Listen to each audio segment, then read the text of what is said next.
In navigation, even a small error in determining the range and bearing of a target can lead to collision, grounding, or loss of situational awareness. That is why every officer of the watch must understand not only the methods, but also the correct steps to perform them accurately.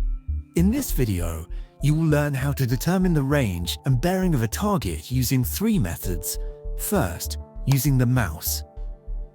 Second, using the electronic bearing line and variable range marker, or EBL and VRM.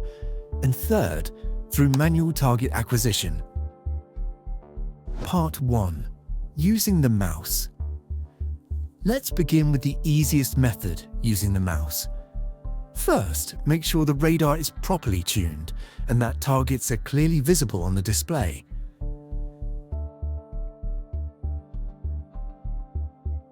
Next, move the mouse cursor onto the radar screen. Then, place the cursor directly over the selected target. After that, read the range and bearing displayed on the screen. This information is usually shown near the cursor or inside a data box on the radar display. Here are a few important tips. Make sure you are pointing at the correct echo and not at seed clutter or interference. If several targets are close together, zoom in on the radar display to separate them clearly.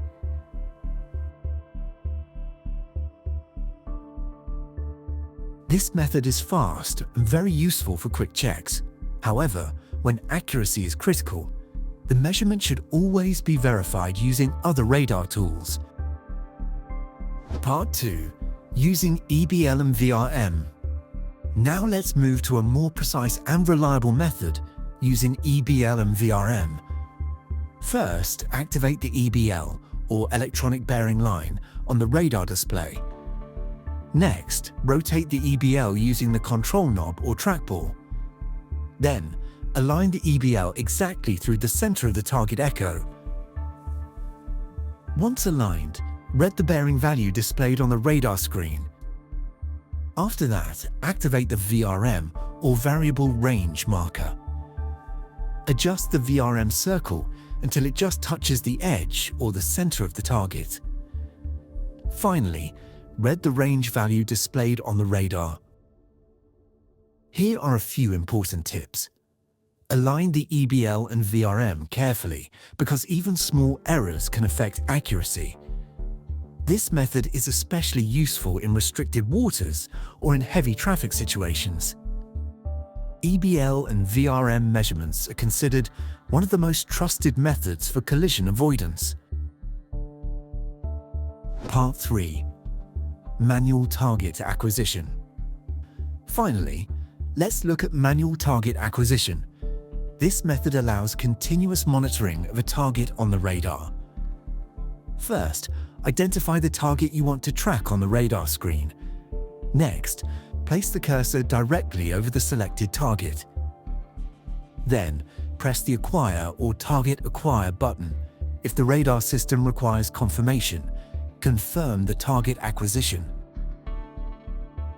After that, wait for the radar to process the information and begin tracking the target. Once the target is acquired, observe the information displayed on the radar, including the target's range, bearing, course, and speed. Here are a few important tips. Make sure the target you acquire is not seed clutter or a false echo. After acquisition, continue monitoring the target to ensure the tracking information remains accurate. This method is essential for tracking moving vessels and for making safe navigation decisions. Let's recap. The mouse method is quick and simple. EBL and VRM provide accurate manual measurement of a target's range and bearing. Manual target acquisition allows continuous tracking of targets on the radar.